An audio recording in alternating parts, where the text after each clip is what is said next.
समझता हूँ आगे जो है ई कोर्ट सर्विसेज ऐप के बगैर काम नहीं चलेगा। इसलिए जरूरी हो गया है कि हम सब अधिवक्ता और साथ में अधिवक्ता लिपि भी जो आपके काम में सहयोग करते हैं वो अपडेट रहें। अपडेट मतलब आपको अगर मैं बताऊं तो कुछ साल पहले का प्री ट्रायल एप्लीकेशन मामला जब न्यायालय के सामने आया है, जब हम उसको पैरवी करते हैं, थाने का जो वो मामला है वो गवर्न बाय पुलिस स्टेशन। जैसा कि अभी इस नंबर से सर्च करते हैं, क्योंकि वो CIS पोर्टल में चढ़ा हुआ है और ये जो बात है जो रहते हैं इसके कारण आपको जो है अभी ये क्या होता है इसको लेकर। और सेकंड जो है वो E-फाइलिंग। इस पेज में एक न्यू प्रोविजन जो रिसेंटली ऐड हुआ है जिसके बारे में मैं आपको जानकारी देना चाहूँगा। जैसे कि एक ही डेट पे हमारे जो कई केसेस अलग अलग जगहों पे लग जाते हैं, जिसके कारण एक ये चीज़ होता है फिजिकल प्रेजेंस कई बार हमारी कोर्ट में आवश्यक रहती है। ऐसे अभी सोच रहे हैं कोरोना पीरियड के दौरान हम सभी अधिवक्ताओं को बहुत दिक्कत हुई न्यायालय आने में और बाकी सारी चीज़ें करने में, क्योंकि जो अपराध थे वो तो कम हो नहीं रहे, लेकिन न्यायालय में हम नहीं आ पाए।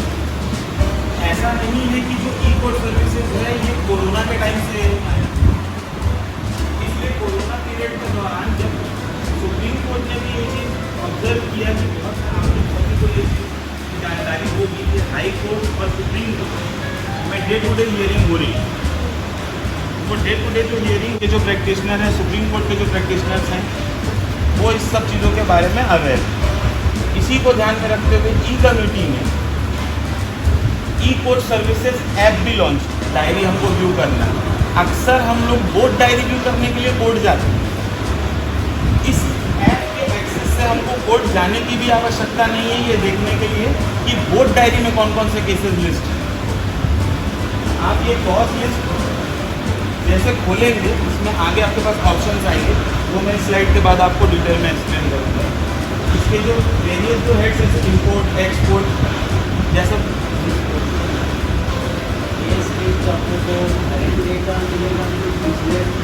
हाँ, आपको सक्सीडिंग मंथ, प्रीसीडिंग मंथ और करंट आपको तीनों की कॉज लिस्ट अवेलेबल है। आगे एक्सपोर्ट जो 5 ग्राम केसेस जैसा पर्टिकुलर सर आप बता रहे थे कि आप अपने मेल में अपने केसेस और हमारे केसेस को सेव कर वो इसी ऑप्शन इम्पोर्ट और एक्सपोर्ट। बाकी यहाँ की जो सेटिंग है पर्सनलाइज है, ये आप अपने हिसाब से बाकी सेटिंग इंटरफेस वगैरह आप इसको चेंज कर सकते हैं। इसी में एक और जो बहुत हमारे छत्तीसगढ़ या कहीं पे भी अलग अलग जगहों पर प्रैक्टिस करने के लिए जाते हैं, केस करने के लिए जाते हैं, लेकिन कई बार ऐसा होता है कि जैसे कवर्धा मोस्टली एडवोकेट से वो जानते हैं कवर्धा का कोर्ट कहाँ है, कोर्ट और ऑल ओवर हाई कोर्ट और सुप्रीम कोर्ट सारे के सारे जो जजमेंट्स हैं वो अवेलेबल, आप इसको एक्सेस कर सकते हैं।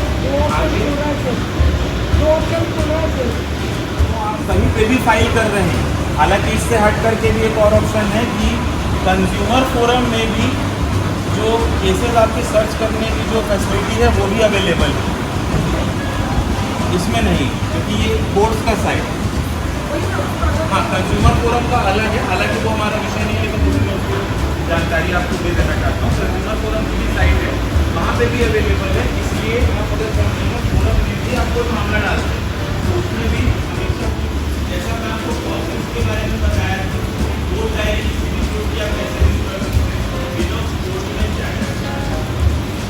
इन ऊपर की 4 हेड जो जैसे डिफॉल्ट है उसके लिए एक ऑप्शन है और लिस्ट में जब आप इसको ओपन करेंगे तो आपके पास इस तरीके से ओपन होगा।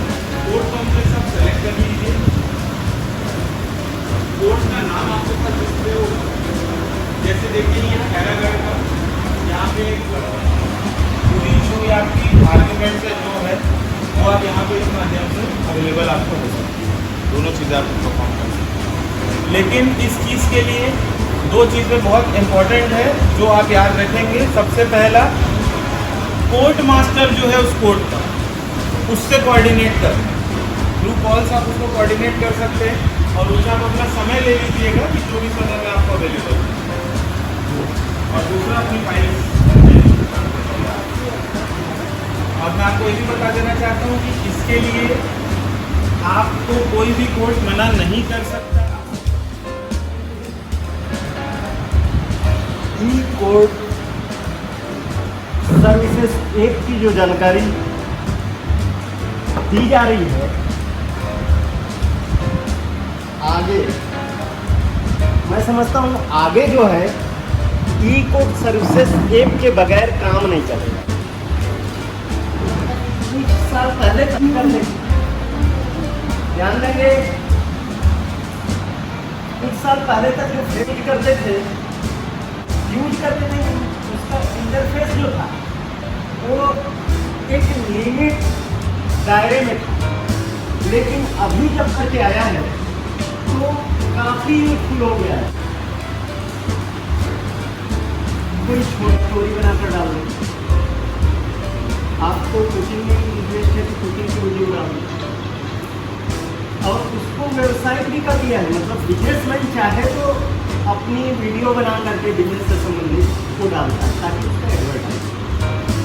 सेम ऐसे ही हमको अपडेट डायरी के संबंध में रहना पड़ेगा। पहले कागज की डायरी लेकर के हमको चलना पड़ेगा, तो डायरी छोटी थी, फिर हमारे पास डायरी में लाइनिंग वाली आ गई जिसमें केस से संबंधित विवरण, पर्टिकुलर, कब फिक्स है, किसलिए फिक्स है, कब जाएगा, कब था, इसकी जानकारी। अब ई कोर्ट सर्विसेज एक जो डायरी मुहैया कराया वो समस्त केसों के लिए एक डायरी मुहैया करा दिया। दूसरे अन्य अधिवक्ताओं के केसेस में भी अगर आपका इंटरेस्ट है तो उसकी भी आप लिस्टिंग अपने माई केसेस में कर सकते हैं।